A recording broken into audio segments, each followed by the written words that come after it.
Yeah, we are live. Great. So, ma'am, we have with us our team. I would like to introduce you to our team here. We have Kavita from Bangalore. She's come all the way from Bangalore to be with us in this team. And we met here at this platform itself. Right. Then, Hello, ma'am. Hi, how are you? All good. Great to see you again. Yeah, good to see you too. then we have Paras Rampuria. He's the Right. backbone of our team because he Right. controls the entire Good Zoom morning, engine. ma'am. Good morning. The others have still not joined for some reason. They must be busy, but they will all. Right. We have Hemant Chabria, who looks after these videos and marketing and the entire conceptualizing. And Right. then we have in our team again Manoj Pasari. Manoj Okay. Pasari is again a part of the coordinating team. And then Right. we have other members like Deepshika Bihani, Prashant. So Mm-hmm. we all together have created this platform with the idea of reaching out to people more and more and bringing good speakers like you so Mm-hmm. that they can listen to you and take away something new, some value adds to their lives. Right. That's the whole objective. So yesterday, whatever happened, we wanted to bring you back. So we had to reschedule the whole thing and request the person who was supposed to come today, and we will Mm. fix it up with him once again because it Right. was the way it ended for an Yeah. unavoidable.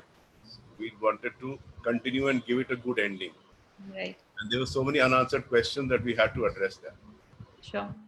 Thank you so much for agreeing at such a short period and coming back again. Right. Thank you. Yeah. Okay, Ravi, I'm admitting all. Hmm.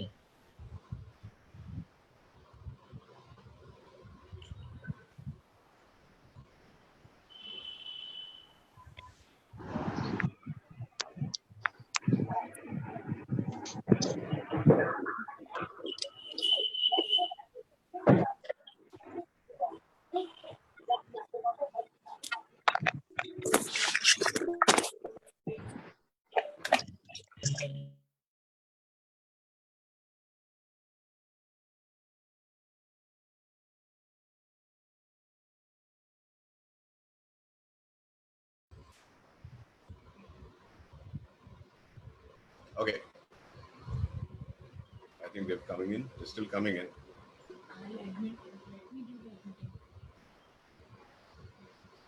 Ladies and gentlemen, boys and girls, a warm welcome to Papa JC Talk Show. Yesterday, due to unavoidable reasons, we had to abruptly end the show. So requested Hena ji to resume her show today. Thank you, Hena ji. This is such an honor to have you back again.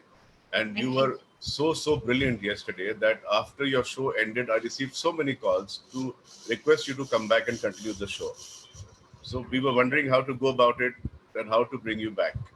And the best part is we were scheduled with for another show today. So I had to really request him so that we can reschedule him later because we had to complete with your show. There's so Right. many unanswered questions, so we had to bring you back. So I'll just take you through the friends who were there in the show yesterday. I Are would we just live on Facebook? yes. A quick look at the topics covered yesterday so that we don't repeat them today.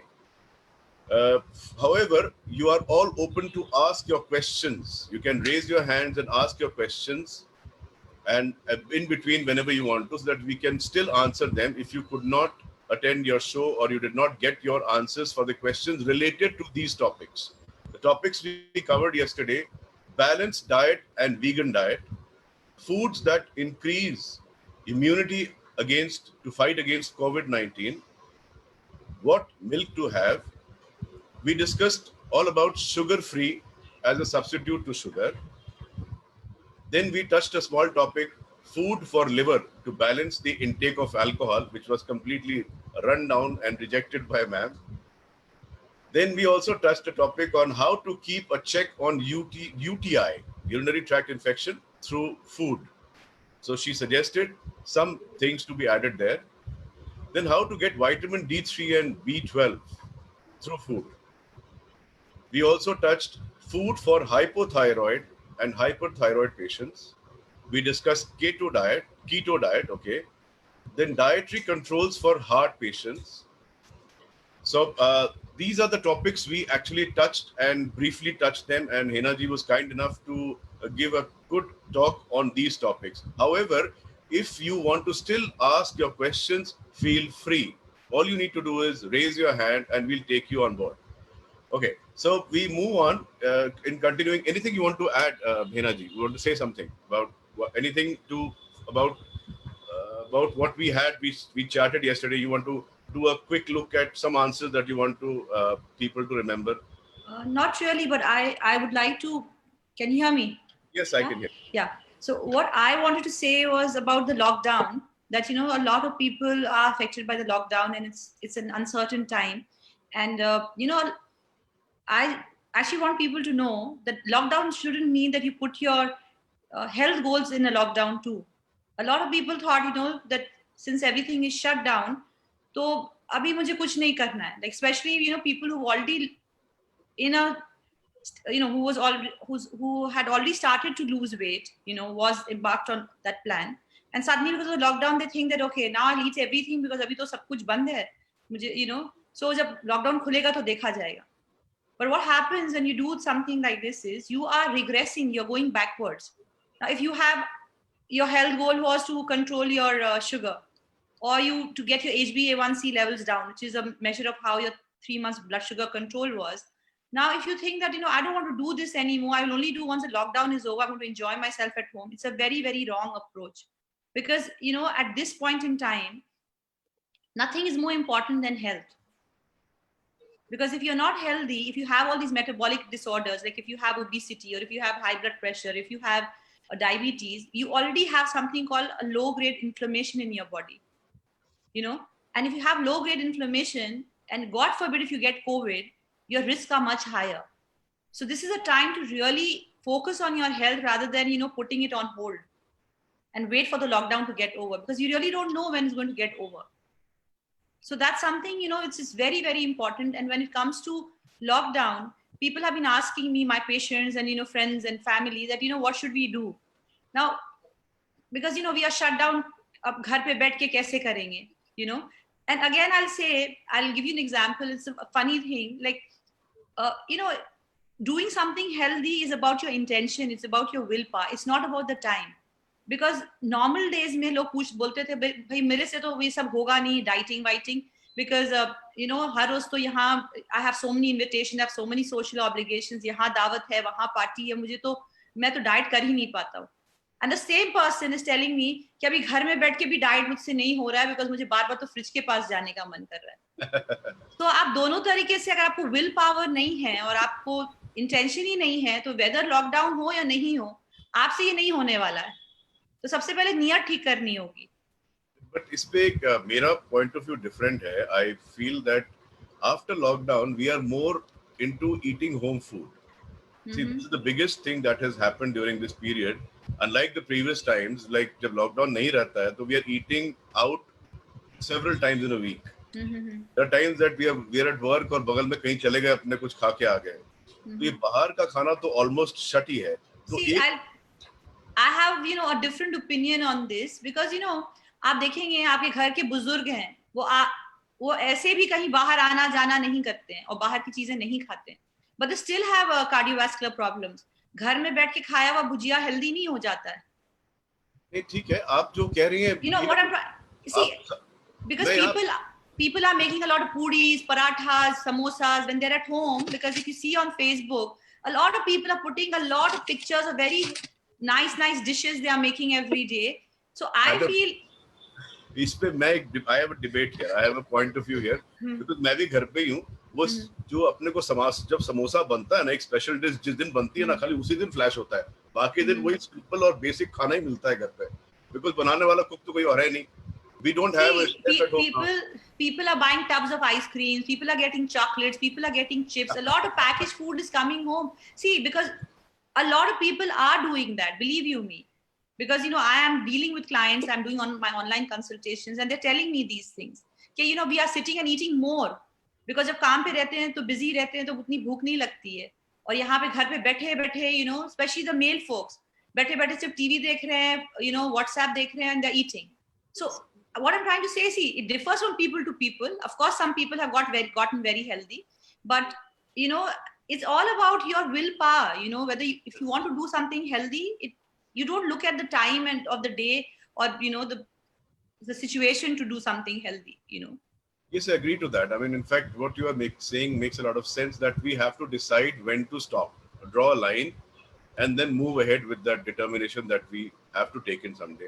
And you And know, when it comes to food, there is something called the KISS principle. Keep it simple, stupid, or keep it simple, silly.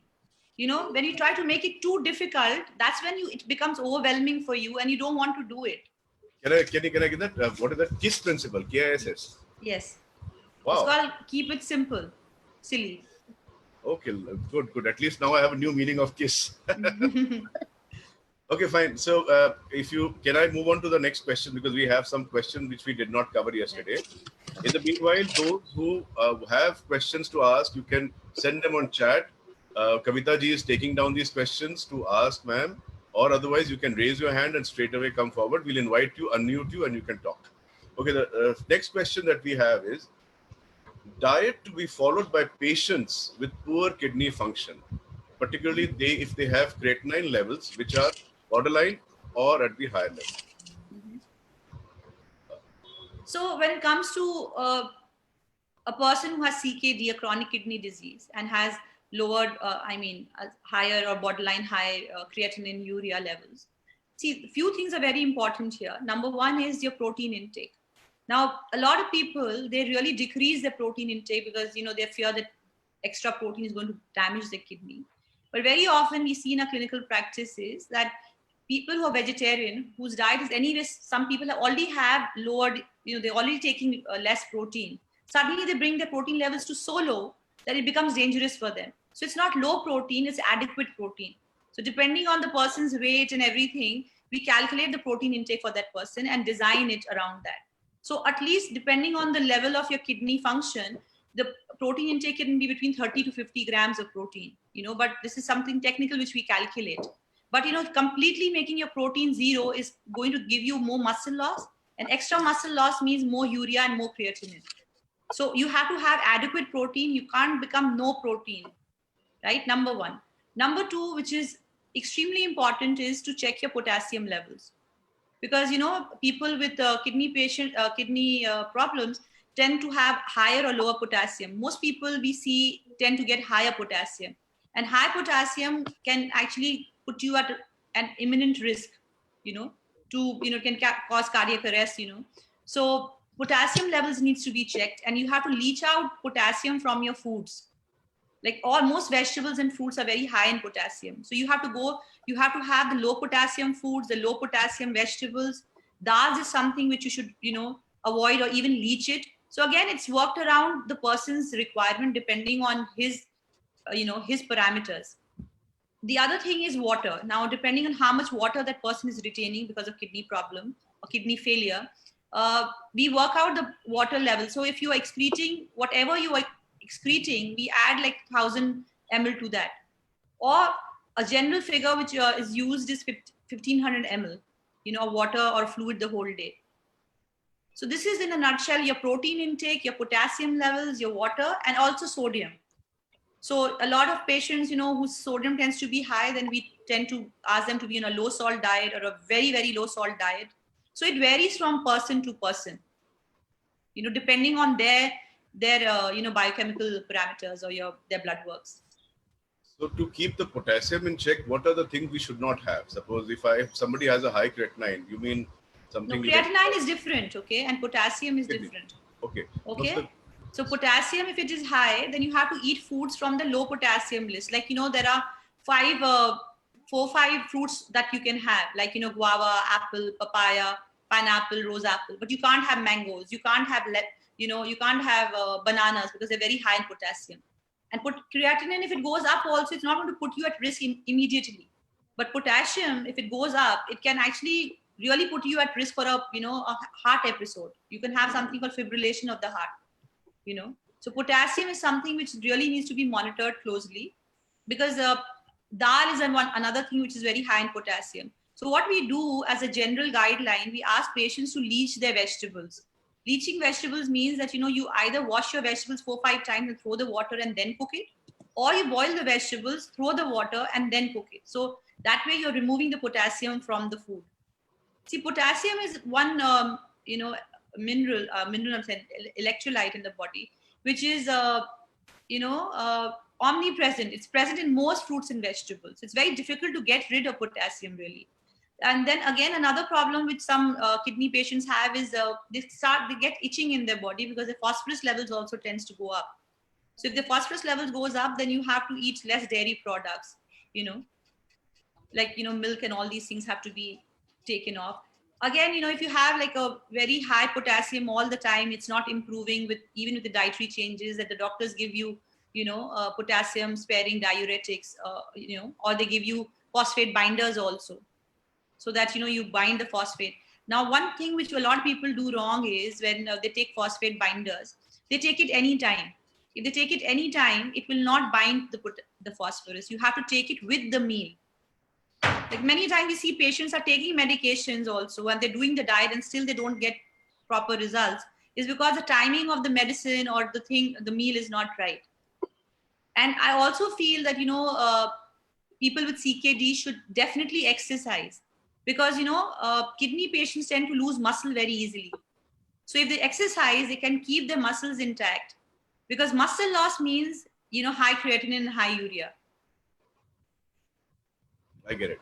And how and what if some, like you said, potassium is different from creatinine, is it? Yes. Is that what you meant?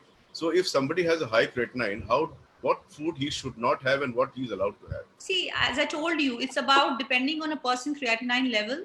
Normally, we restrict their protein intake, Okay. To a certain level. Between 20 to 50 grams is the range where we give a person protein. As I told you, that many a time people out of fear, they reduce their protein so much that they get malnourished. And if you get malnourished, then you can't actually fight the disease.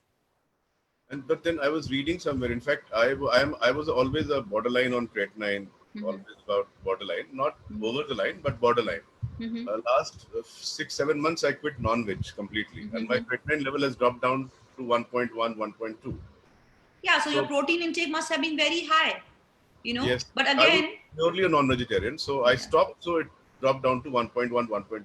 Now, yeah. Please. But it really doesn't work like that, because when you give protein to a patient, it has to be 50% first class and 50% second class protein. Okay. Because you need both.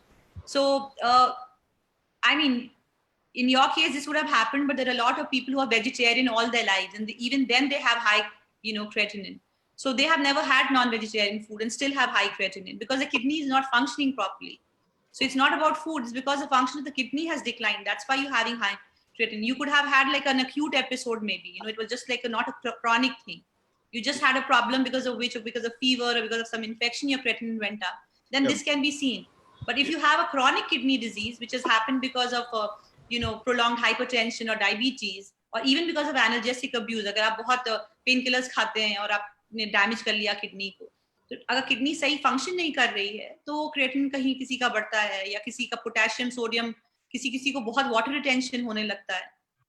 So it varies from people to people. They say coconut water is not good for people who are particularly. Yes, definitely. Even nuts and all, because this is primarily because of potassium.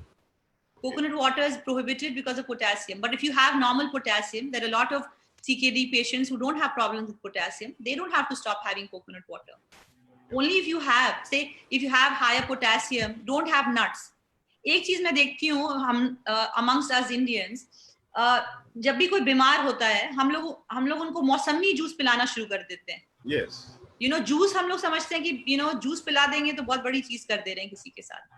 मतलब, so you'll always see, if you go to see a sick person, you'll always see a glass of juice. Maybe in Hindi movies they've shown us that's what is in people's mind. दूध, हल्दी और दूध मिला के juice. हाँ, juices especially, मैंने देखा है.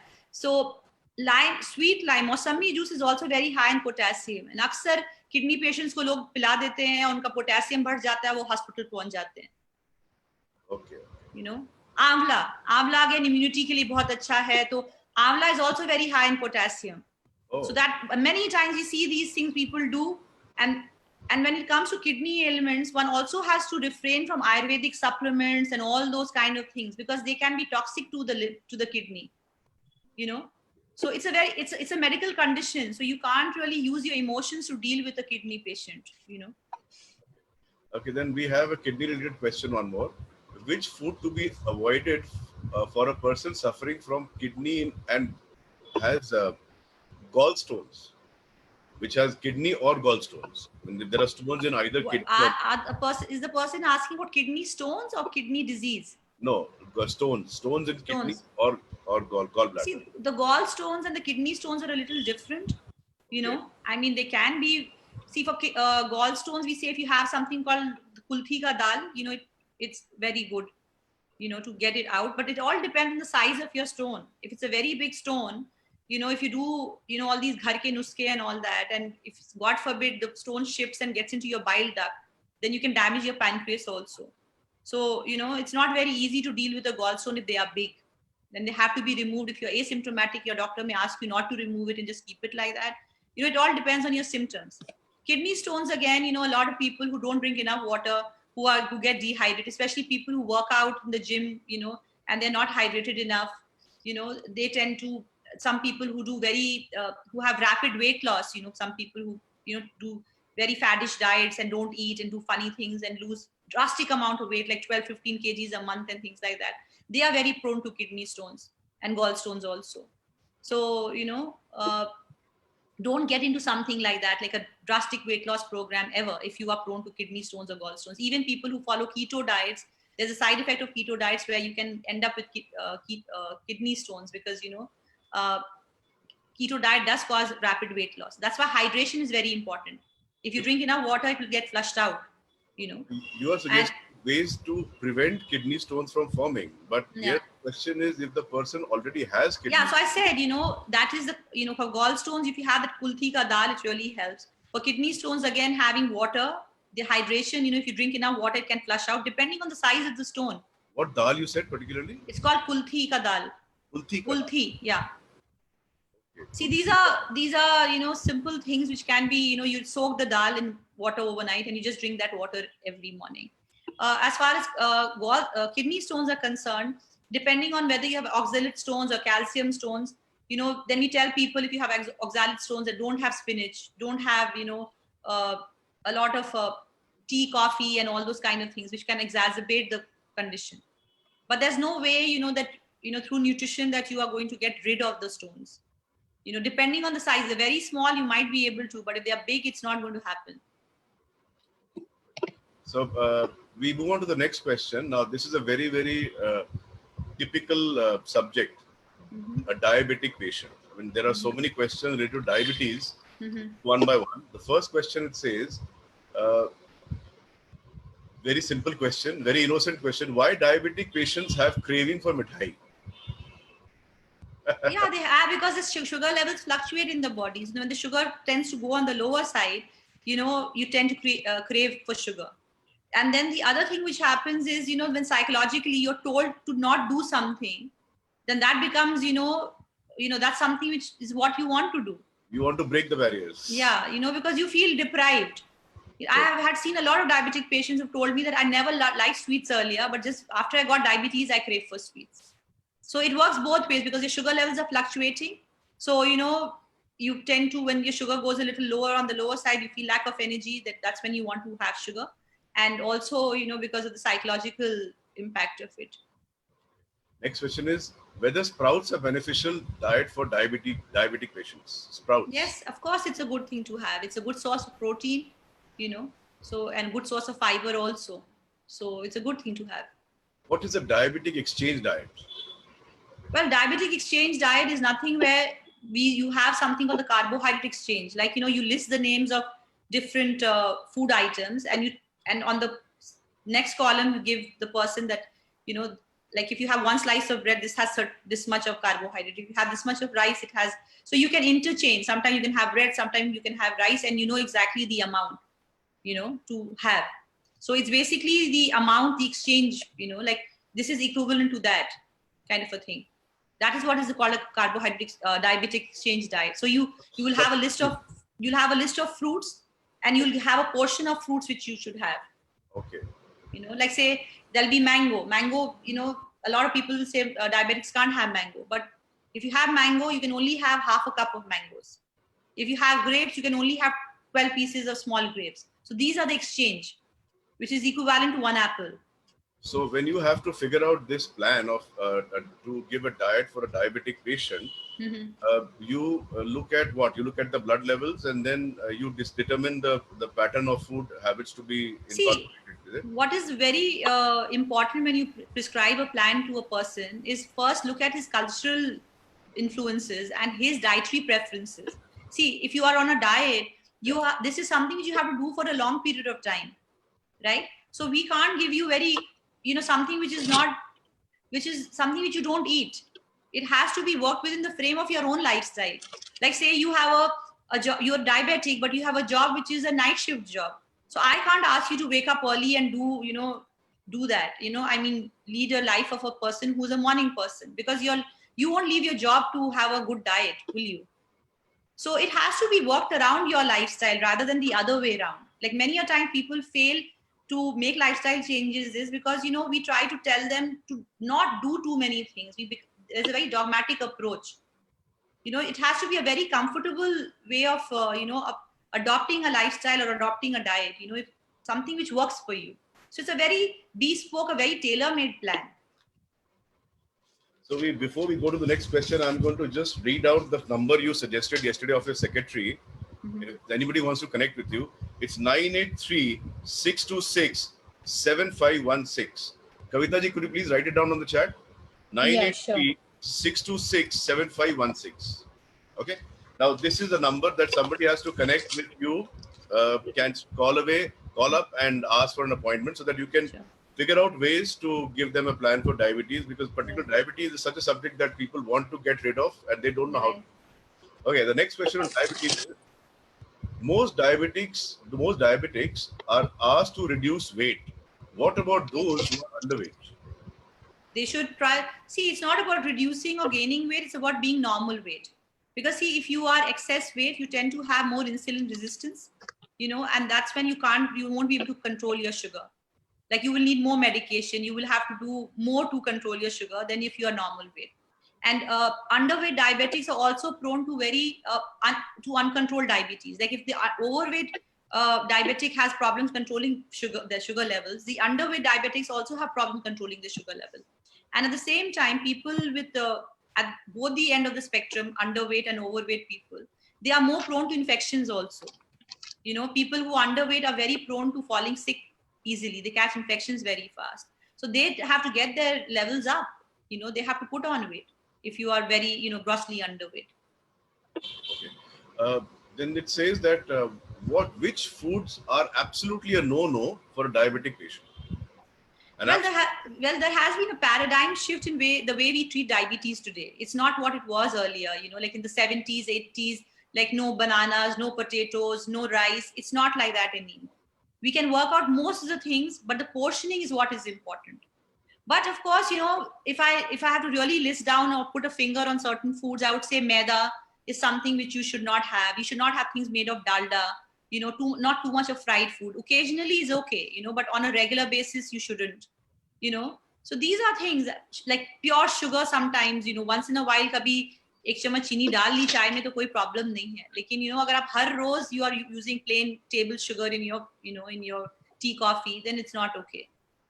I think these are a few things, but now we can work out most of the things. Like the diabetic exchange model helps you work out a lot of foods into your plan. In fact, many a times we also allow a small sweet to a diabetic person. Like say you can have a sweet before you go for a walk. You will use that sugar, while you're walking. But if you have a sweet right, at the end of the day before sleeping, that might increase your sugar levels. So again, the timings, there are a lot of things which can be worked around. See, a dietitian's job is to make you eat smart, not only eat right, so that your life becomes, enjoyable. You are going to live with this diabetes. See, if you have borderline diabetes, many a time because of lifestyle changes, you can reverse diabetes also. But it has to be something which is just begun, or if it's primarily because of lifestyle reasons, because many a times the problem could be because of genetic problems. So it's genetic based, then it becomes difficult to, you might be doing all the right things, but you'll always be diabetic. But there are a lot of people who are not genetically predisposed to diabetes, but they have led such poor lifestyles that they have become diabetic. So in those scenarios, we can always reverse problems also. So now, are you there? Okay. Yeah. Okay, na? Yeah. I forgot to ask you, how's your hand doing? I mean, the injury that you had. No, it's okay. That was like a little. Okay, good. Now, my question is, it's my question, basically, not there in that list. Now, suppose somebody goes into a plan with you who has a PP sugar level of, say, 250 plus, and he gets into a plan with you. How much should he expect to drop, and what rate should he expect to drop the sugar levels if he's controlling himself with these plans? Well, it varies, but normally we look at a 10% reduction in 3 months' time. That's the scientific way of looking at it. So it goes 10% every 3 months? Or like, depends, till you reach, because see, a body has a feedback mechanism. When you start getting closer to your goal, the body also tries to slow down. Say, for instance, if you're losing weight at a certain rate, if you are losing 5 kgs every month, in 6 months you lost 30 kgs, and you don't have to lose more. The body itself has a feedback mechanism which will make it slower. okay. Because otherwise you will dissipate. You will vanish somewhere, right? So body has its own way of. And another thing which I really, and this comes with a caveat when it comes to diabetes, especially people who have been long-term diabetic, who have been like diabetic for 10 years or something, and suddenly, they go to a dietitian and they want to make lifestyle changes, and many times a lot of people, some over enthused practitioners will tell them, मैं तो आपका दवाई भी बंद करा दूंगा और आप ये भी बंद कर दीजिए, आप सब कुछ ठीक हो जाएगा. Please don't do that. Diabetes is a disease which has to be managed holistically with your medication, with diet, with exercise. It's a 3-pronged effect. Many times, people do this with diabetes, people do this with hypothyroidism, people do this with BP. They're not ready to have one small pill of BP medication, but are ready to have a lot of Ayurvedic medication. So, you have to be a little more sensible and have, as I said, you have to keep things simple. And, you have to use your common sense a lot of times when you're dealing with your own lifestyle. Because, see, one lifestyle cannot match the other person's lifestyle. It's a very, very personal thing. And, so please don't make that mistake. A lot of people do that. And then they end up with, like 6 months, they haven't had medicines and they have been having some jari booty or they're having some particular juice to reduce their diabetes. And sometimes you might have lower diabetes, but you see that you have damaged your liver or you have, your creatinine levels have gone up. So it's not worth it. So, it has to be monitored and, under medical supervision, you should do that because diabetes is a medical problem, so it can't be, played around with.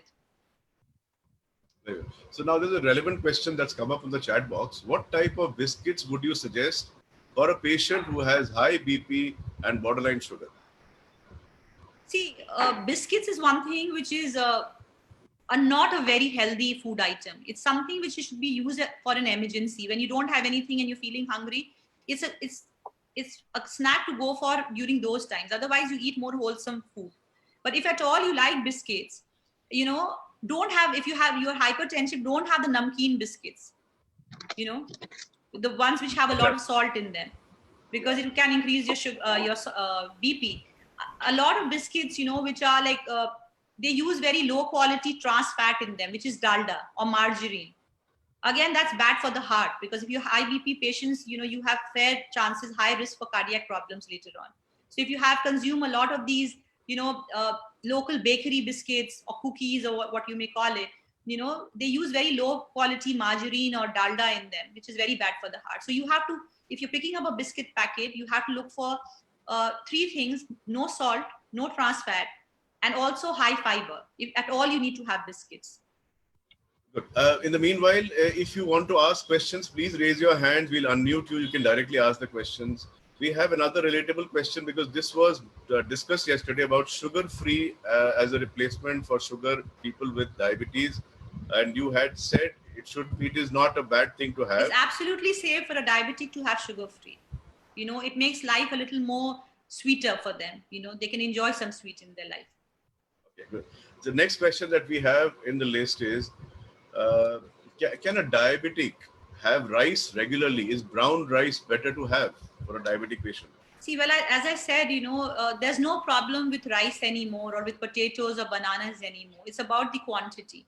Now, coming to rice, the Govind Bhog, the rice which normally people, the Gulab Sarup and Govind Bhog, they have something called a high glycemic index, something which raises sugar very quickly. Oh. So that rice should be avoided. You can use basmati rice if you can't have brown rice, because most people don't have taste for brown rice, right? So you can use white basmati rice. It will be a little less on nutritional value, but it will not spike your sugar as much as Govind Bhog rice would do. Brown rice is rich in fiber, so it's anyways good for a diabetic, And again, if you really love your Govind Bhog and you want to have it, have a small portion, like a small katori. And when you're having it, add more protein to it, like, have more paneer or dal, because the protein will not let the sugar spike up if at all you want to eat your Govind Bhog. So don't have Govind Bhog with little dal and, like more rice, little dal and little aloo ki sabzi, then it's a disaster. But if you have like a little Govind Bhog rice with like more rajma or chana and a little paneer or a little dahi, it will not have the same impact on your blood sugar. So this is the fine tuning we do with your diet, so that you can enjoy what you like, rather than giving up, Okay. Because for me, carbohydrates are the same. 2 rotis are equivalent to 1 cup of rice. So if you love rice, you have rice. If you love roti, you have roti. So, but there is a general concept that talk about is that having rice and roti together is okay or not okay or what, not advisable. A lot of people talk about it. Yeah, but actually, it's all about portioning. Rice and roti are primarily carbohydrates. So if you allow 2 rotis, so if you want to have rice, you have 1 roti and half a cup of rice. Okay. You can do that.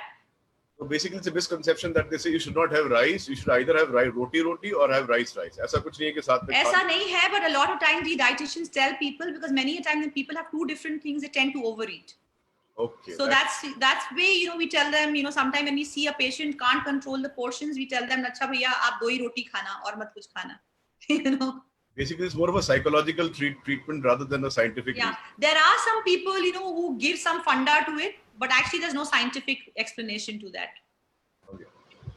Okay, then the next question is, how much protein is safe to be given to a diabetic patient who has had a bariatric surgery and is high on creatinine, and what kind of protein is safe for a vegetarian? I'll repeat the question. This is a very technical question.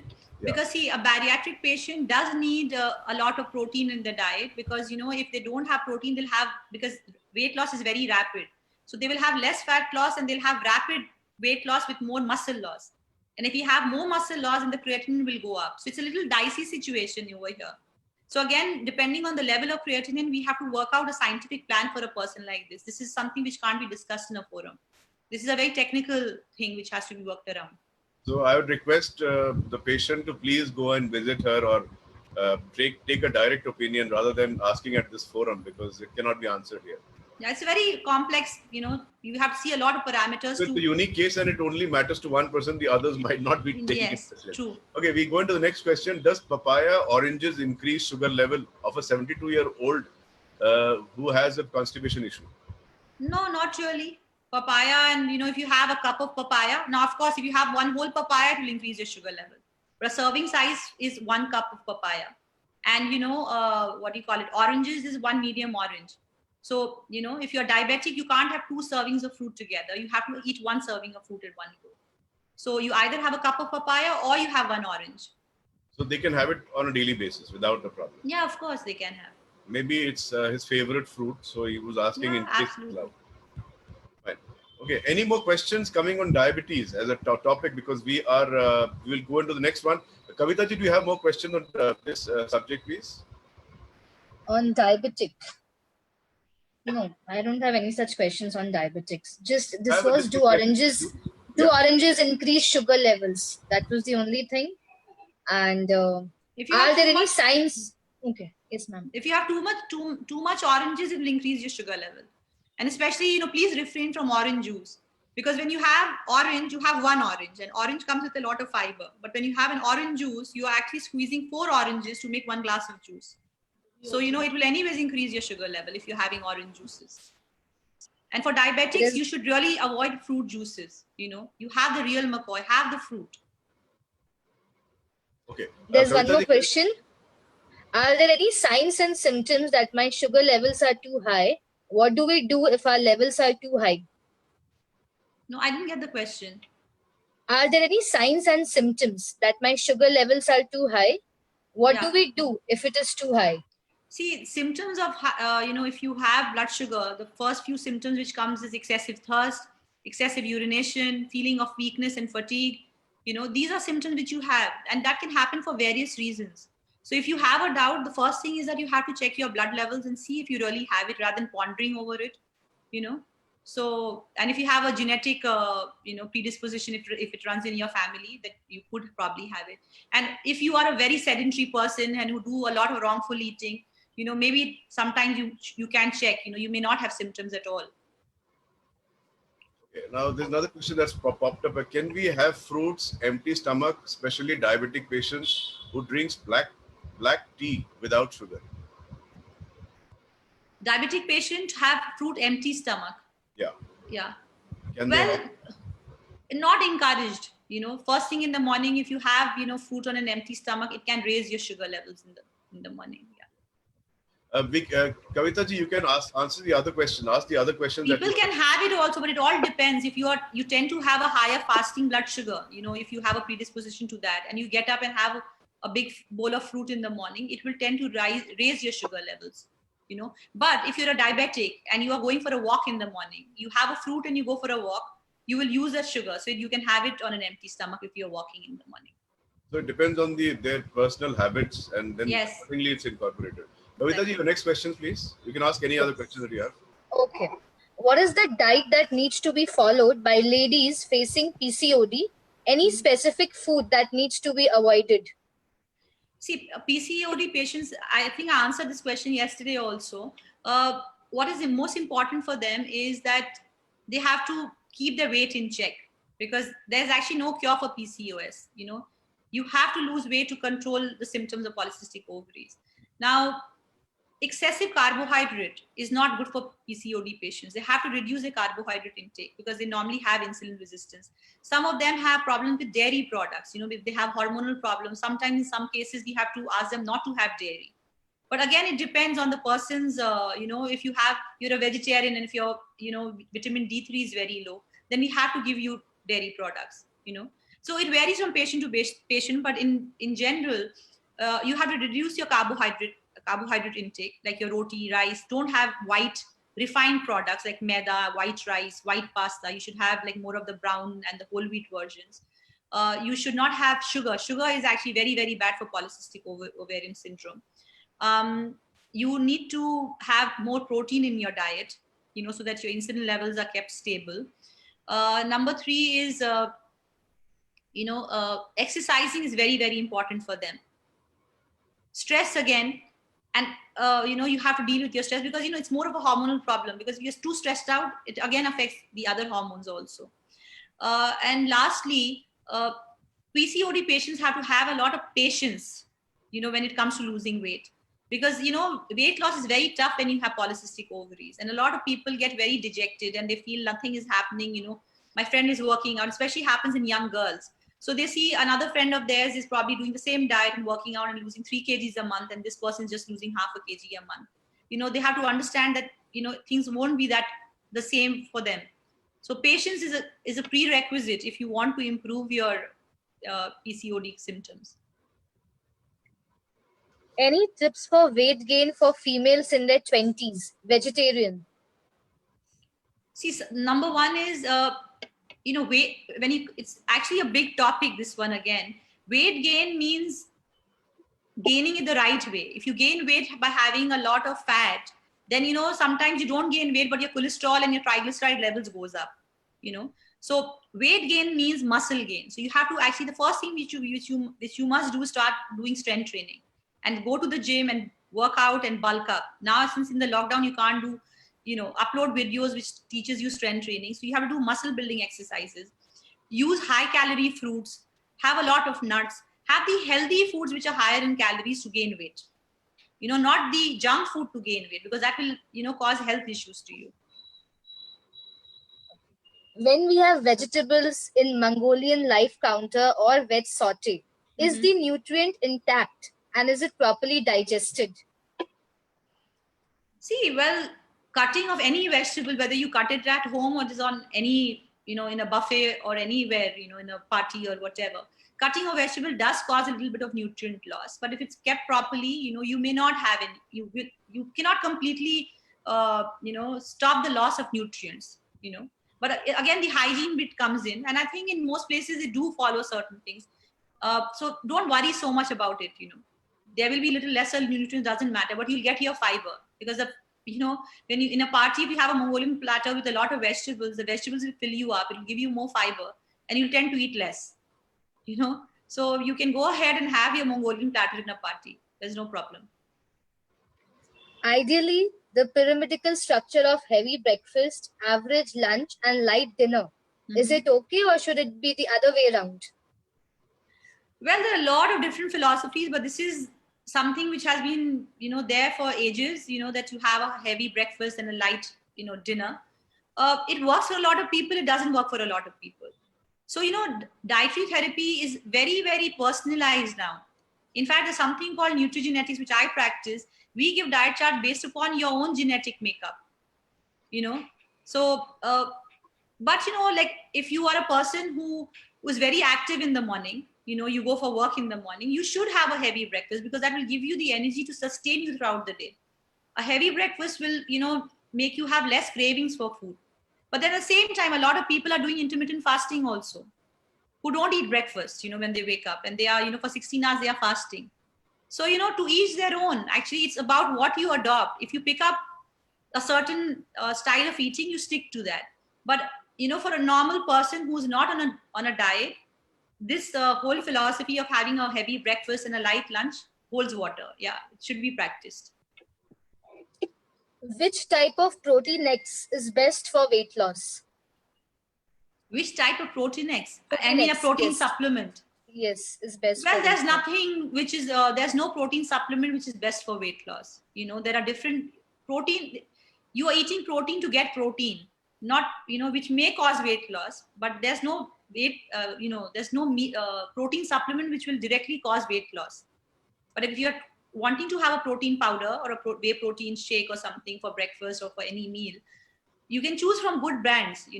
Don't have very cheap brands, because I don't want to name any brands here, but whichever brand you choose, it should be of a reputable company, because many a times very cheap brands, they're spurious, they mix very low quality protein, and these are things which can damage your kidney. So if you really decide to have a protein shake, try and opt for a good quality. Kids frequent on maida-based items like pizza and pasta, and it cannot be avoided altogether. So is there any food or supplement that can reduce its harm on body? See, maida, the reason why we ask people not to have it is primarily because it's low on fiber, and it doesn't have, because it's been refined, it loses a lot of its vitamins and minerals. Now, say if you have decided that mujhe maida khana hi hai, so you must have a lot of fruits and vegetables, or maybe take a fiber supplement so that your fiber intake is not compromised. And you can have a B complex vitamin or foods which are rich in B vitamins. So the other things which you have, like, say if you have rice, try and have brown rice. If you have pasta, try and have whole wheat pasta, so that, at least if you're having a maida ka puri, that is being balanced with, fiber rich and whole grains on the other side. So it's all an act of balancing. So if you do a little wrong thing, do more right things. What home-based? Kavita ji, please. May I request all of you to please raise your hand if you want to directly ask questions, or if you're not able to raise hands, please mention on the chat to everyone that you want to ask a question. Okay, continue. Sorry to interrupt. Carry on, please. Yeah, it's okay. What home-based food item can be eaten to reduce cellulite? Well, there's no home-based item or any, even outside product which can help you with your cellulite, really, because if you, those are all marketing gimmicks, really. You can exercise because it's about your skin elasticity. If your skin is not very elastic and you've had rapid weight gain, weight loss, you end up with cellulite. So you could probably lighten it. You could put coconut oil, which can lighten it, massage it with that. And don't get into drastic weight loss and weight gain, because if you keep on doing that, it will actually increase over a period of time. Like a lot of people, they go on diets, they lose weight for a wedding or for a party or for a holiday. They lose 10 kgs, then they go for a holiday, they go and gain again 5 kgs or 10 kgs over there. I'm just giving you arbitrary figures. This whole yo-yo of gaining, losing will give rise to more cellulite. So, there's no food, and, there are no magic potions or pills or lotions which can remove cellulite from your body. What diet can you suggest for teenagers who are away from their home and do not get proper diet and healthy food because of their hectic schedule? Well, that's again, a big question, because, if they don't get, then how will they do it? This question is very dicey. So, first of all, the teenager has to be counseled, and the teenager has to have the will to eat the right food. I have been a student abroad myself, and I used to do a lot of wrong things myself when I was a student abroad, So it again depends on where you come from.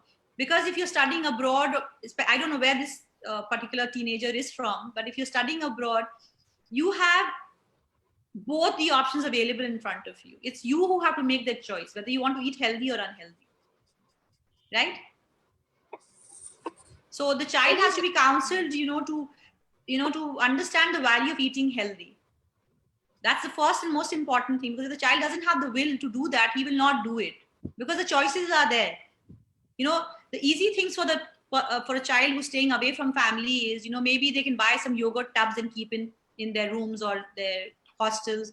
They can buy some fruits and keep it, because fruits is something which is not readily available to them, in dining halls abroad or in messes in India. They don't really give fruits to students. So yogurt, fruit, these are things which they keep handy. They can keep these granola bars or protein bars. Say they have missed their breakfast, they can just open a wrapper and have a healthy bar. They can keep protein shakes with them if they think that every day in the mess they're getting very unhealthy, oily food. So sometimes they can replace it with a protein shake or a meal replacement.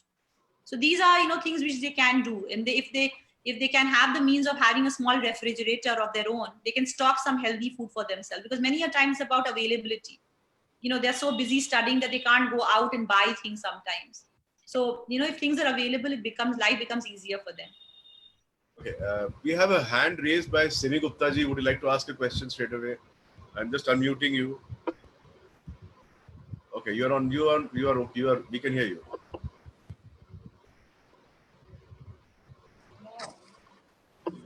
Hello. Yeah, you're there. Hina ji, good afternoon. The 30s have had their set of problems, 40s have had their set of problems. So when we enter our 50s, we come to realize a lot of things like absorption of calcium or vitamin D in our bodies gets reduced. We are having supplements, yes, but this absorption procedure gets less, and people are prone to falls. Here, a lot of people have had a fall and they've hurt their hips, etc. So what should we do for this, from on the onset of our 50s, that we don't face this kind of a problem? Or is it a natural course we have to go through it? Well, see, 50 is too early for falls and fractures. I really don't think 50 is the age for all of that. When you've got a problem coming up, etc. So see, as I said yesterday also about immunity is not built in a day. When it comes to bone health also, it's not built in a day. See, a lot of people who, your bone density grows till the age of 25. Now, since if in your early lives, if you have been very careless about your bone health, you've begun with a weak bone health, with big bones. So, the deterioration, the degenerative changes are happening in the body. So that's why people who have not really taken care of their bone health in their 20s or 30s, where by the time they come to 50s, their bones have become very weak, because ideally people in the 50s should be facing something like this. Now, coming back to your question about absorption, it's not that your absorption becomes so sluggish at the age of 50, but because of the lifestyles we lead, the stress which we carry, we don't absorb our food sometimes. The question of bioavailability does come in. So what we need to understand is that if you feel that you're taking vitamin supplements and your levels are not going up, that means of course it's not getting bioavailable. there's one common mistake which a lot of people do is they just take supplements. They take calcium supplements, but they don't take calcium in their food. Supplements is an add-on, you know, for it to get absorbed, it has to be combined with natural food for it to be really absorbed in the body, you know. So that's number one, you know, because many people nowadays, they don't have milk products because, you know, there is this whole thing that milk should not be, you know, people should not be drinking milk because it's something which we are the only mammals who drink milk and all of that. So you must understand that, you know, if you're having a calcium supplement, you must have natural food products which contains calcium. You're having calcium, but if you're not having vitamin D, if you're low on vitamin D, then you will not absorb the calcium which you are taking in. So, you know, it works in synergy, right? Again, along with calcium, there is a good need of magnesium. And a lot of people, we find that they're low on magnesium also. So if you feel that if your magnesium levels are low, if you check it, then, you know, you have to increase your intake of magnesium through magnesium supplement, or even things like leafy green vegetables, nuts and things like that, which are good sources of magnesium, right? So this is coming about the bioavailability. Another thing, if you have digestive issues, you know, if you're always having gas and bloating and acidity, again, you know, you will not be able to absorb food very well. So you have to correct those problems. One good way of correcting absorption or, you know, malabsorption is if you have probiotics. You know, yogurt is a natural live probiotic which you can have, or you can have a probiotic supplement which can, you know, with a good supplement which can increase your beneficial bacteria in the gut, which will help you absorb more of this. And thirdly, if you want good bone health, many a times it's not your bone which is so weak, because most people, they take calcium supplements and vitamin D and all of that. Many a times, especially Indian women, we don't do too much of physical work, so our muscles are very weak, you know. And many a time, because of muscular weakness, you have pain in your bones. I've seen a lot of patients who have had knee surgeries. They have had, you know, knee replacement surgeries. And still, you know, they have problems because the muscles have become so weak. So if your muscles are something which holds on to your bones, so you must exercise, and especially strength training exercises. Because unfortunately, everybody, you know, thinks about nutrition and lifestyle is something about weight loss. Nutrition is about wellness and making you healthier. You know, so if many times we exercise only to lose weight, but at the age of 50, you should actually think more about your bones and your muscles than your weight. I mean, of course, you know, if you don't want knee problems, your weight should be normal. I'm not saying that you should not lose weight if you have, but the focus should also be on other things. You know, because when people go to the gym, they're only looking at the number of kgs on the scale, that how much am I losing? But you have to see if you're going to the gym, if you're, you know, gaining strength or not. Right. Because that's what is most important, you know, if you don't want to fall. Because many people, because of poor muscular health, they lose their balance and, you know, and they don't have the strength to walk properly. And then, you know, they fall. So I think strength training is extremely important for women who are 50 years old. Thank you so much. Thank you. You're welcome. Just listening to the way you were answering the questions, you have so much of patience. The way you go about explaining is excellent, man. Hats off to you. Really, hats off to you. Okay, in between, Simi Gupta ji, there's a news for you. We have invited Dr. Abhrujit Ray. He's an expert in rheumatic diseases. So he'll have more questions that you have. You can answer there. Ask them tomorrow itself. He's coming at 2 p.m. because we could not take him earlier. So tomorrow we have Dr. Abhrujit Ray. He's going to talk about rheumatic diseases like arthritis and so many other diseases that we have. We have Mr. J.B. Nag. He wants to ask a question. I'm just unmuting yourself. Gupta ji, please apne ko mute kar denge. Yeah, J.B. Nag, you're there. Good afternoon, Dr. Good afternoon. This green tea is okay for the diabetic patients, or how many times we can take in a day?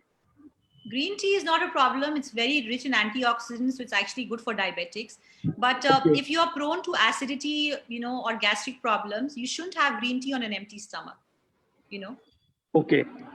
But otherwise, we can have 2-3 times in a day. Yeah, not a problem at all. Not a problem.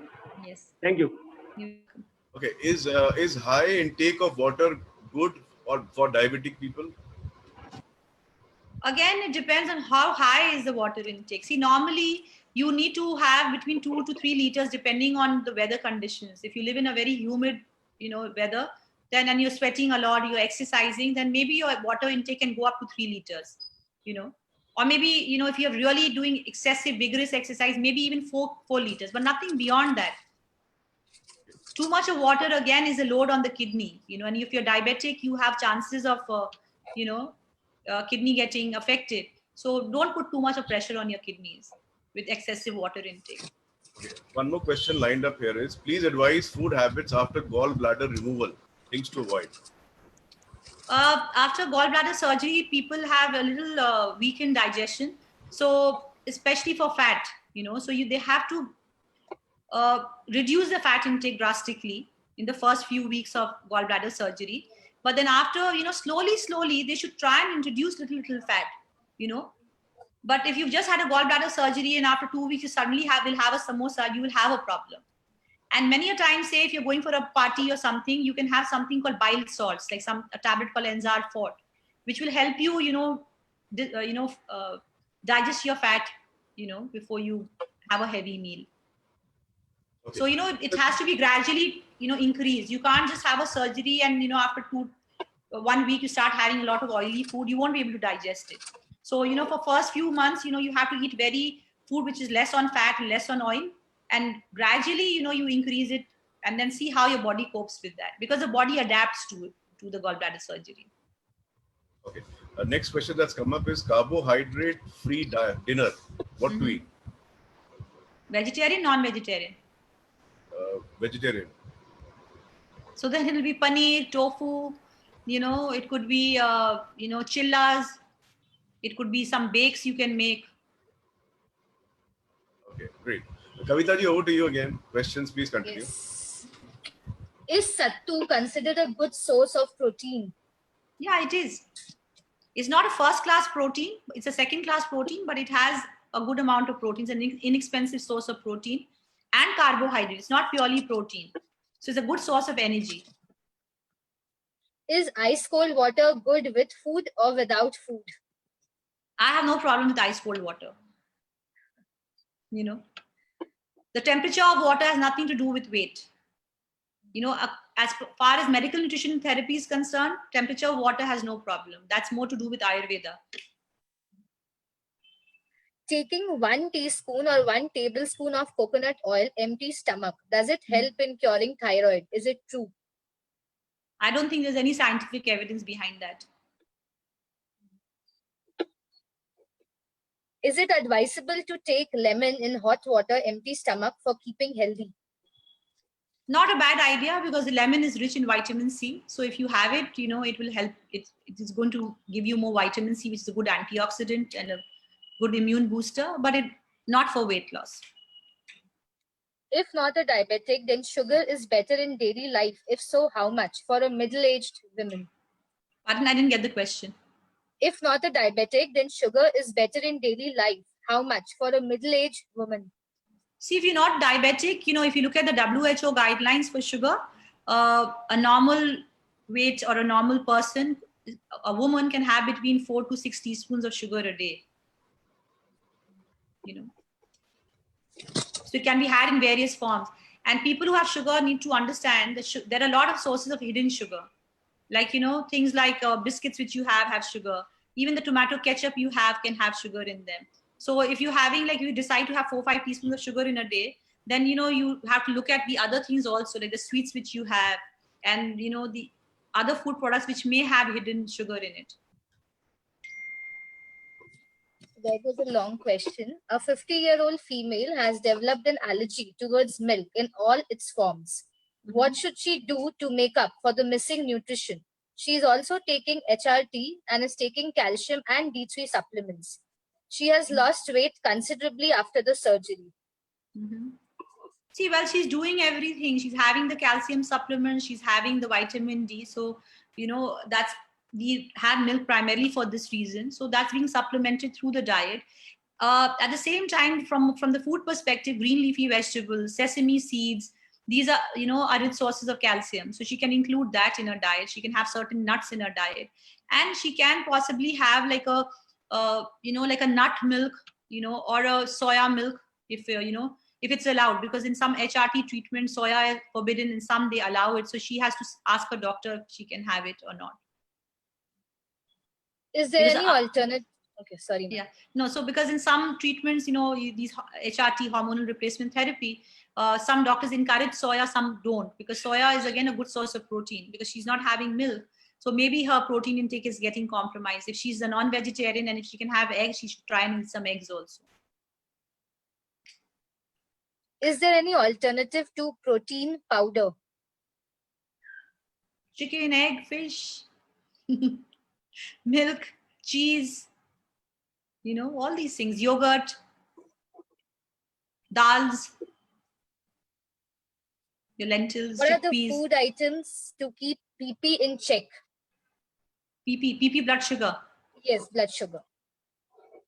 See, well, there's no food item as such, but again, it's a very subjective for that particular patient or the person who has high PP sugar. Again, maybe his medications are not right, or as far as food is concerned, then if he's having too much of carbohydrate, maybe his ratio of protein and carbs is not right, or he's not taking enough fiber. That is probably increasing his PP blood sugar. So one has to assess his his plate and see where he's going wrong, he or she's going wrong. Yeah. What would you suggest for migraine patients? That's the question. See, for migraine patients, there are these three things, the 3 C's, which are forbidden: cheese, coffee, and chocolate. Too much of caffeine can aggravate your migraine, so you can avoid that. Some people, they have migraine because of, it comes mostly from digestive issues. So if you are prone to acidity and things like that, try and, eat things which keeps your acidity, eat at frequent intervals that you don't get acidity. Eat more fruits and vegetables so your, blood is alkaline, you're not very acidic in nature. You can even have probiotic supplements, good beneficial bacteria, which helps in absorption of, the gases in the gut. So if it's happening because of digestive issues, you have to kind of see that you don't have, gastric problems, and try and suppress that by eating regular meals and avoid these 3 C's. For some people, it's triggered by stress. For some people, it's triggered by sunlight. So you have to avoid these triggering factors. Magnesium supplements help. So again, it has to be checked that why is this person, what is there wrong in the diet. Some people have food allergies. They are probably intolerant to certain foods. That those people can also have migraine. So we need to check if they have some allergies or some intolerance to certain foods, and then ask the person to avoid it. What are the precautions in food items to be taken if somebody is suffering from high cholesterol? Well, if you're suffering from high cholesterol, the first thing is, too much of oil has to be taken off your diet. Too much of, if you're having a lot of meat products, I don't know if he's a vegetarian or non-vegetarian. If you have too much of fried food, a lot of packaged, processed, people who have a lot of biscuits tend to have high cholesterol. If you have a lot of ghee products in your diet, you will probably have high cholesterol. So these things need to be avoided. And to reduce it, oats is a very good thing to reduce cholesterol. It has something called beta glucans, which helps you absorb the bad cholesterol and get rid of it. So oats can be included in the diet. Apple is a very good fruit for cholesterol issues. Having leafy green vegetables, will help you reduce cholesterol. Even seeds like even walnuts and almonds, these things help. What food habits need to be cultivated after the removal of the gallbladder, and what are the things to be avoided? I think I already answered this question. Why is extra salt, per se, considered harmful for health? Well, extra salt has been implicated in hypertension, and then for a lot of conditions, excess salt, if you have hormonal problems like thyroid and things like that, it causes more water retention. So that's the reason why, you shouldn't be having excessive salt in your diet. Even, too much of salt, in processing, there have been links, where sodium nitrites and nitrates are used. These are carcinogenic also. So, you need to watch your sodium intake. Which food is good during pregnancy? All of it. You should eat a variety of food. Pregnancy is not a disease, You should enjoy your food, but don't eat for 2 people. You eat for 1. Is honey a better supplement than raw sugar for a diabetic patient? Not really. It will both raise sugar equally. Which oil should be used for daily cooking? Again, oil, you can use a variety of oil. You should not just stick to one oil, because every oil has different ratio of monounsaturated, polyunsaturated. So you should focus more on monounsaturated oil, like things like, mustard, rice bran oil, canola, anything. Soya bean oil also can be used. Again, people who are prone to cholesterol or are prone to heart problems, they should not have soya bean oil, and they should not have too much of sunflower oil. But otherwise, you use olive oil. If you're doing Italian cooking, use olive. For Indian, if you're trying to do Bengali style of cooking, use mustard oil. So use a variety of oil to get benefit of different oils. But never use dalda and margarine and all that, in your diet. Do you realize that we've already spent 1 hour plus today, and yesterday you were there for 1 hour and 10 minutes? Yes, I know. I'm giving you too much time. Such an honor to have you. And the questions are not ending. I have another 20 questions. Kavita ji, go quick on the question now, because we are actually cannot hold her back for so long. Yeah, just 1 or 2 to go. If a 13-year-old has low energy and a lot of headache and flatulence, what should be given to avoid it? If a 13-year-old has a lot of acidity. Low on energy. See, first of all, if a 13-year-old should not be low on energy, and if he is low on energy, then is it a girl or a boy? I don't know. But some girls, they may be having, if she's a girl, maybe she's low on iron, because, they are having menstrual cycle, and that needs to be checked, because, this is one of the very common problem amongst teenage girls, that they are lower on iron. Boys can be low on vitamin D and B12. These need to be checked in case if the child is eating all right and still low on energy, you need to check him up for deficiencies. Otherwise, see that if what kind of food your child is eating. If he's eating too much of junk food and not eating too much of nutritious food, then the balance have to be set right. Because, if you eat too much of junk, then you are sapped on energy. If your teenage child has a lot of coffee, tea or something, even that saps them of energy, because it gives you a boost and then the energy falls. So this is again a big question. This is a whole lifestyle question. So this needs to be assessed, completely to find an answer. There's one more question. Is rice flour healthier in comparison to wheat flour? Well, no. Well, yes. Because, if you have problems in digesting gluten, then rice flour is good for you. But otherwise, they're both flours. Whichever you want to use, you can use it. If you're particularly following a gluten-free diet, then rice flour is your choice of flour. Are we done, Kavita ji? One more question to go. What is the reason for swelling in feet and palms? Rest, everything is okay. Swelling in feet and palms? Yeah. I don't know the answer. I know they probably have, some people have puffy arms and feet, that's how they are born. But if you're having like a puffy feet, normally you have more water retention. Thyroid patients tend to have that. I was just joking. You could have hormonal issues because of which you could have like your kidney function is probably not good why your feet is swelling. So normally it happens in feet mostly, but some people do, especially women with hormonal problems tend to have swollen fingers, and thyroid patients tend to have that. They have problems moving their rings in the morning. So it's basically a sign of water retention, which could be for various reasons. Okay, this last question. What can be the sources of protein for a vegetarian other than the pulses, rajma, and all that? So it could be tofu. Paneer. Apart from that, I don't know. There are a lot of things in the market nowadays. The people are selling something called a potato protein. The protein extract from potato. There are various things which is there in the market, but I don't know how good they are. So, but as far as I know, if you're vegetarian, paneer, tofu, yogurt, these are things from which you can get your protein. Nuts give you protein. There are a lot of these nuts, but a lot of times you see almond milk being sold.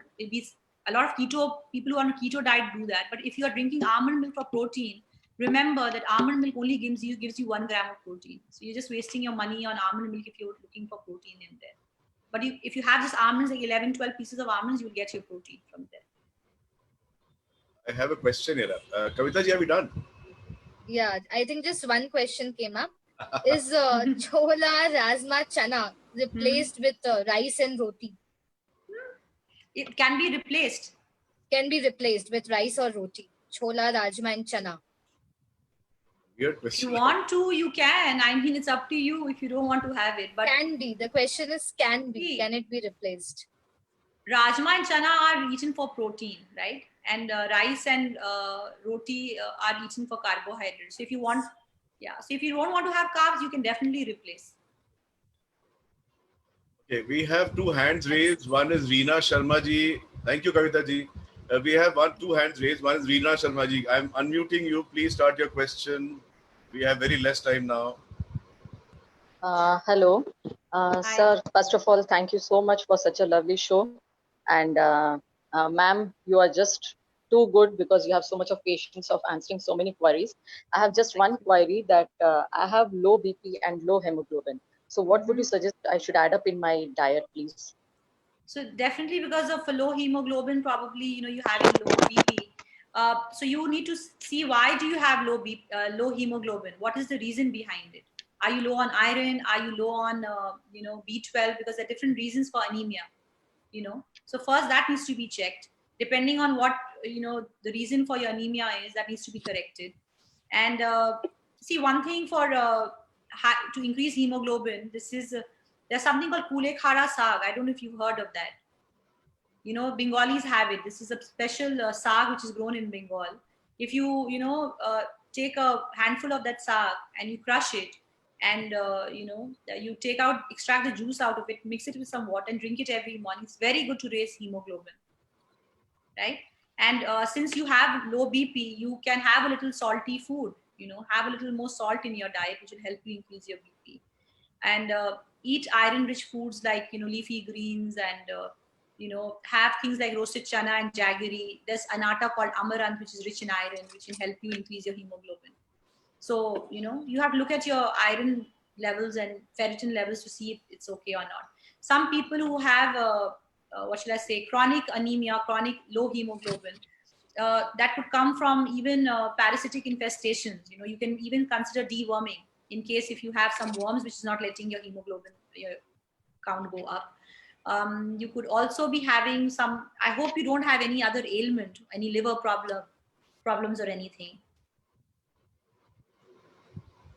Do you have any liver issues? Ma'am, are you there? Reena ji, are you there? I think she's not here, or maybe she's offline. Okay, next in line is Nikhil. Would you ask? I'm unmuting you. Please ask a question. Yeah, good afternoon, Hina ji. Good afternoon. So I have got my question answered. My wife is having a low hemoglobin. Right. She's 26 and she has Kulekhara. So I have got the answer. There's another question in my mind. How do we relieve this we get relief from constipation? What food intake should we do? See, you have to have, firstly, a lot of water is important. If you are not hydrated enough, you will have hard stool. Okay. Now, constipation, there's a definition of constipation also. Constipation means hard stool. It's not about how, some people, they go to the loo every 2 days. But if you have soft stool, that's not called constipation. Okay. So if you have hard stool, you have to think about, hydration. Secondly, your fiber intake. If you have enough fruits and vegetables, if that's low, if you have less fiber in your diet, you will have hard stool. So, Okay. and if it's a chronic problem, it's not improving with proper water intake and proper diet, then maybe you could have a B12 deficiency, which also causes constipation. You can have a magnesium deficiency, which aggravates constipation. So that needs to be checked, or you could have a sluggish liver. People with fatty liver also, tend to have problems with constipation. So, you need to find out the underlying factors why you're having it and correct that. Thank you so much.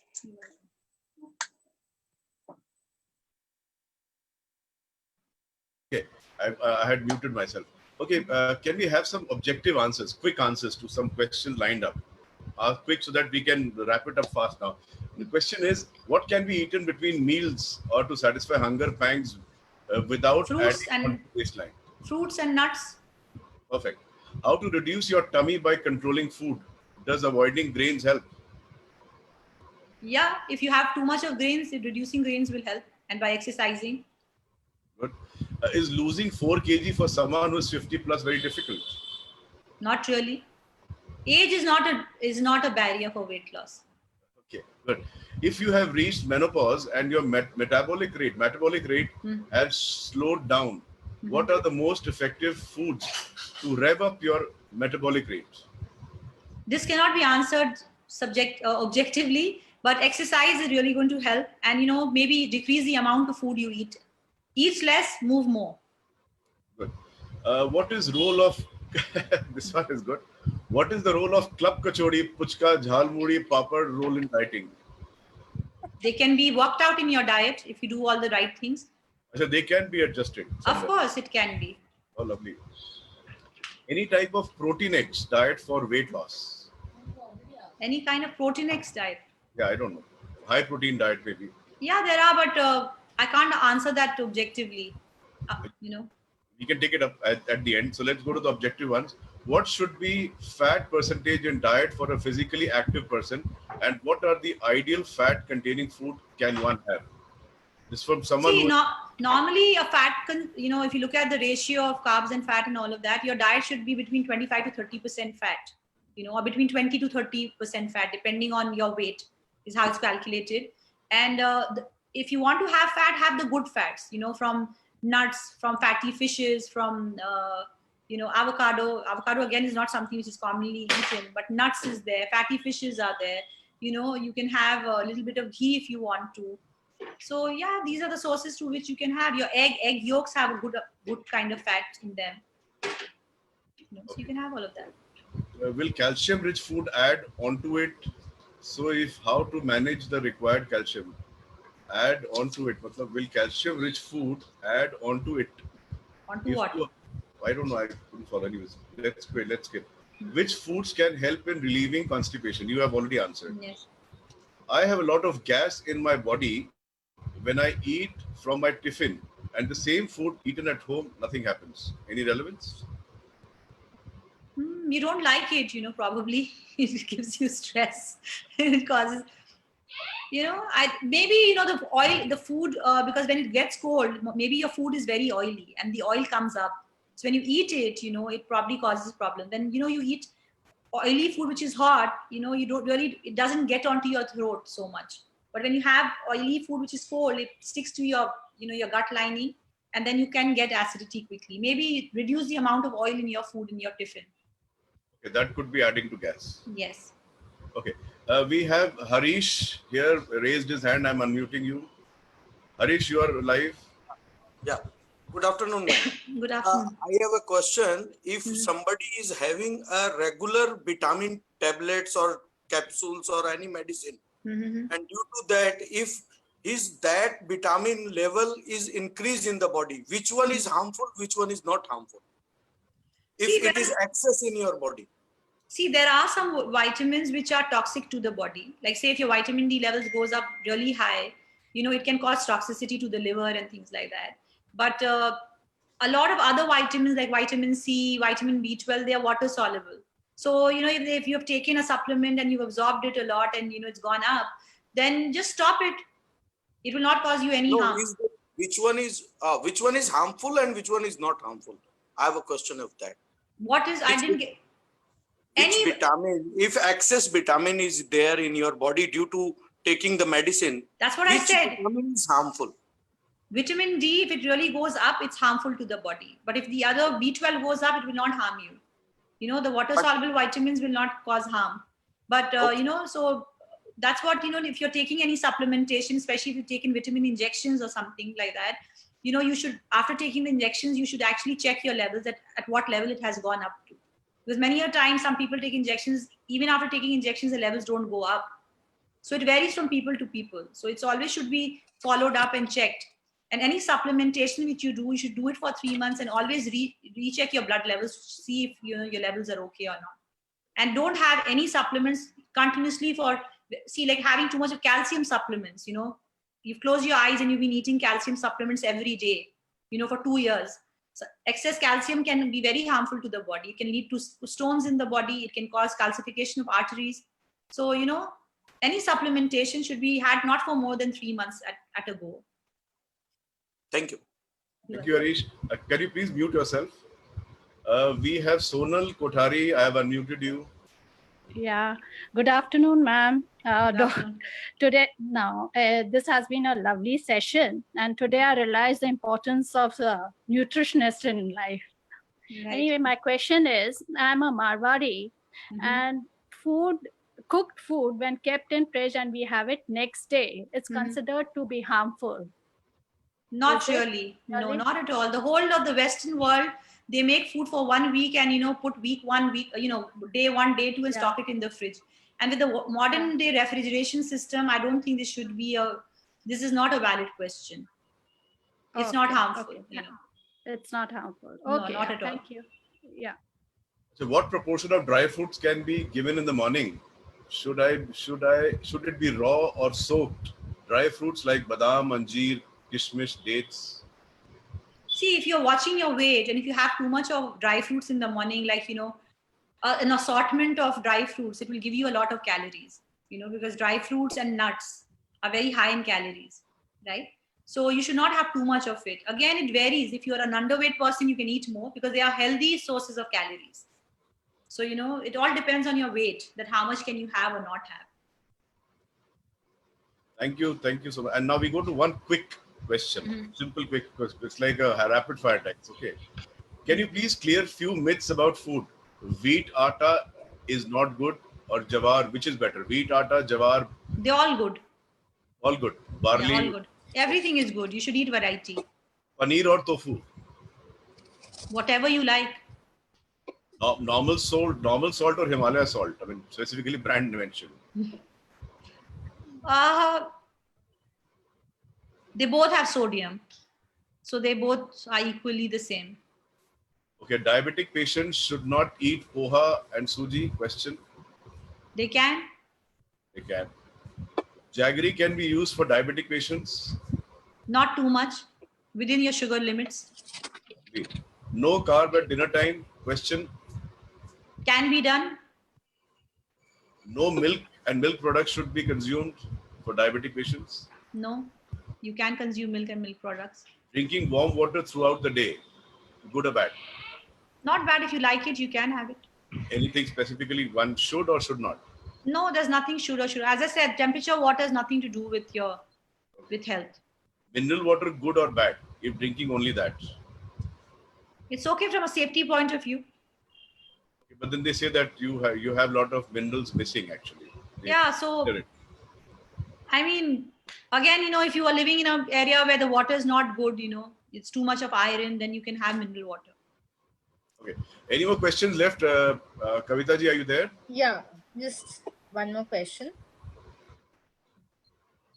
So my mother is obese and 65 years and has gone through hernia surgery 2 times. So she can't do much of exercise. So request you to please suggest what type of diet should she follow. She also has mild BP. She also has? Mild BP, blood pressure, mild BP. Again, you know, I have to see this patient, you know, really to make a proper plan for her. But, you know, see, one must understand that weight loss is 75% diet and 25% exercise. So she can't do the 25%. If she focuses on the 75%, she can definitely lose weight. Now, if she's eating, you know, I don't know how much she eats. So if she's eating a good amount of food, then the first thing should be to reduce the amount of food. You know, like if she has 2 chapatis, she can maybe make it 1.5. So everything what she's eating, she can reduce it by considerable amount. Again, we have to see if a carbohydrate fat protein ratio, how is it, you know, so that needs to be worked out. She could probably, you know, if she's not moving much, she should not eat too much carbohydrates. So she should reduce her roti rice intake a little bit. You know, maybe she cannot have carbs at night if she wishes to.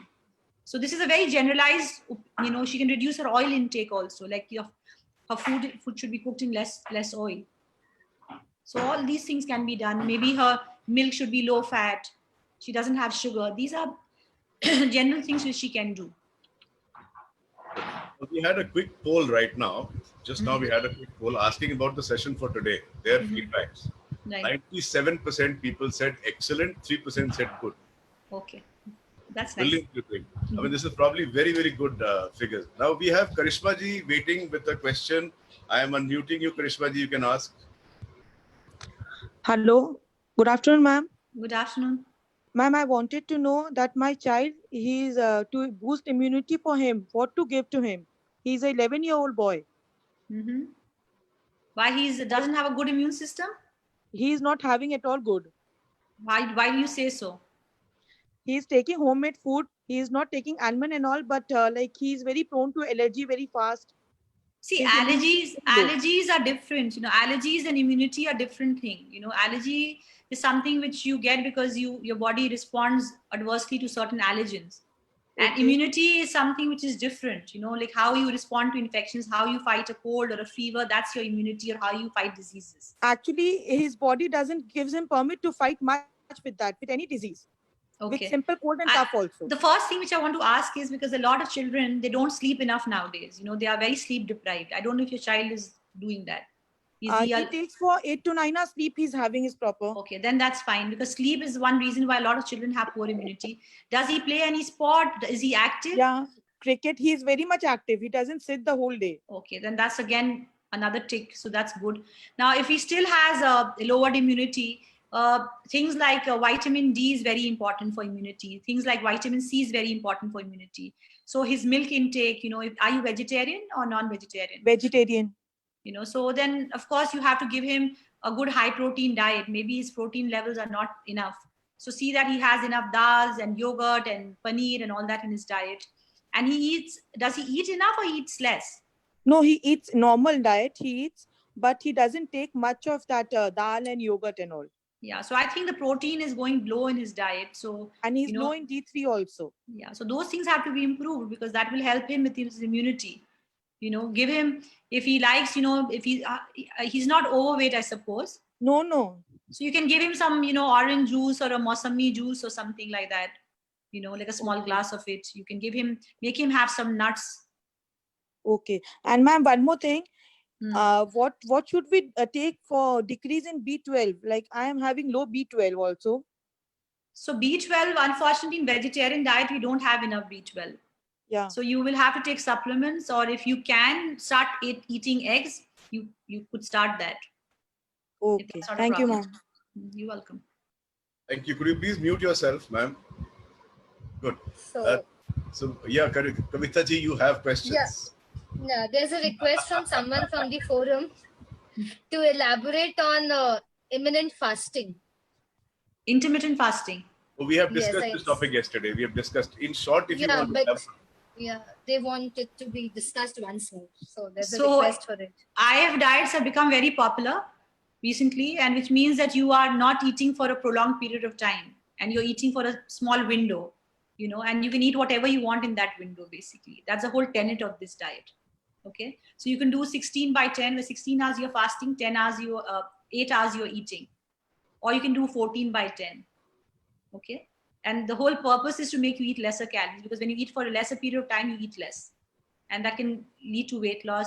It is also being purported that, you know, it helps in reducing inflammation in the body, because when you're not eating for a long period of time, the inflammation goes down, your insulin levels fall. So, you know, it can help you with weight loss, with a better sugar control, you know. So all these are the benefits of intermittent fasting.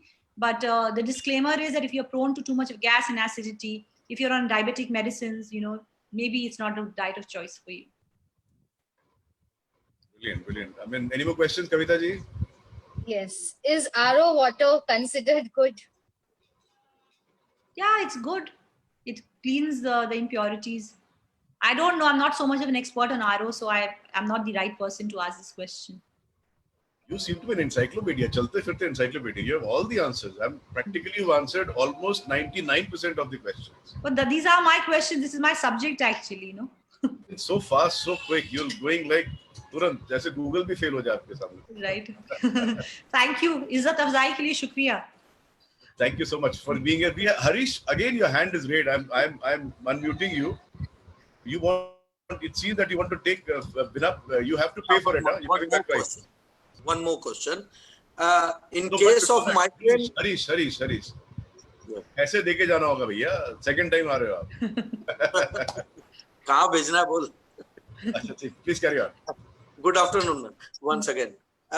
In case of migraine, what are the food habits which should be avoided and which should be taken? She answered. CCC. Yes, you remember. She just answered. Yes. No capsicum. If you can give a small reply. See, chocolate, coffee, and Caffeine. chocolate. The 3 C's I spoke about: chocolate, coffee, and the other thing was, now I'm also forgetting. Cheese.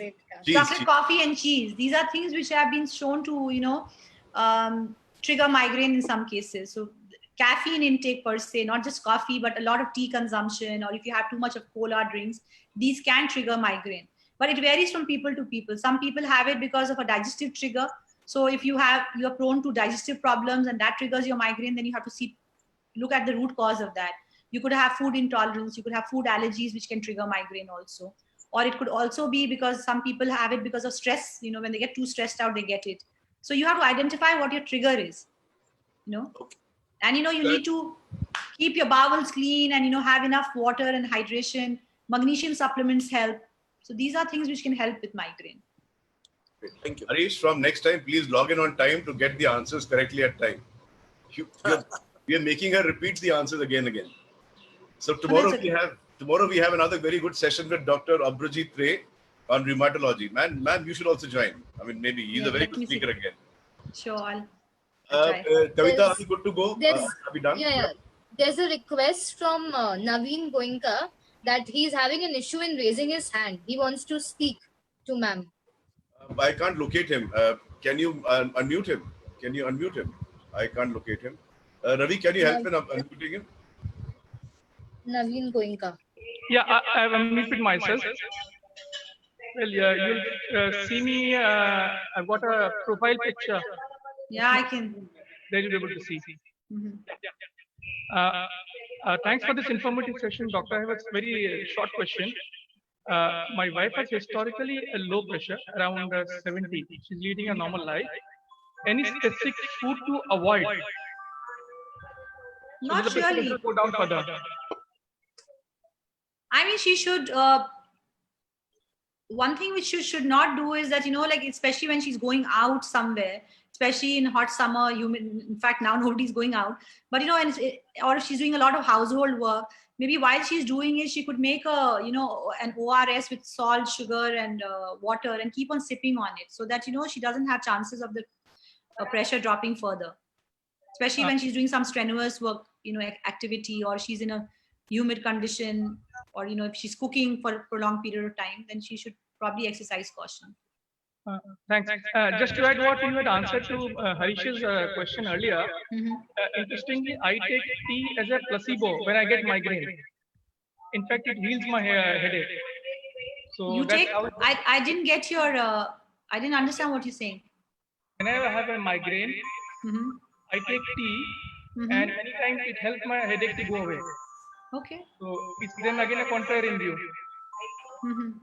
Yeah, see, a lot of these things, I'll share something with you, which is called, there is this, the future of nutrition is something called nutrigenetics. Okay.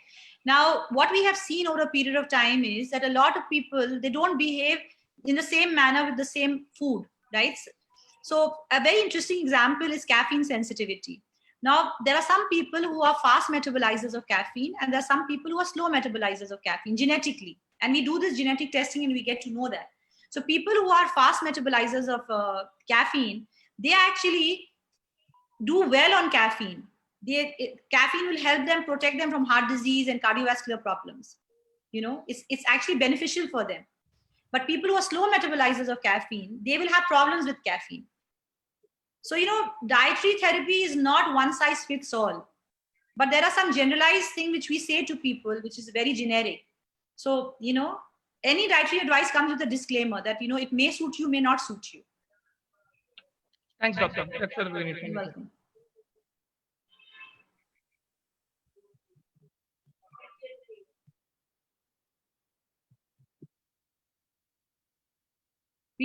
We can't hear you.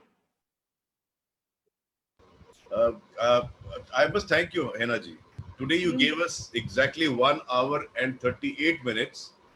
And yesterday you gave us 1 hour and 10 minutes. So sum total is a world record for us. Right, okay. And the questions are not ending. You won't believe the questions are not ending. But we have to stop these question and answer session and maybe request you to come back again another day. Because if the lockdown continues, because your popularity is there and people are glued to your conversations. They are there listening till the end. This is the best part about this show today. And we are getting your polls coming in. 97% is again remarkable. I must thank you. Thank you so much for being here today. And would love to have you back once you are free from your hustings. Right. My pleasure. Thank you for having me. Yeah. Thank you, Kavita. Thank you, Ravi. Thank you, Hemant. We can log off. Thank you, friends, for coming back tomorrow. Please join in for another show on rheumatology by Dr. Obhrujit Ray. He's going to talk about all such diseases of bones like your arthritis, whatever. You have all your questions and answers again tomorrow. See you at 2 p.m. tomorrow. Bye-bye.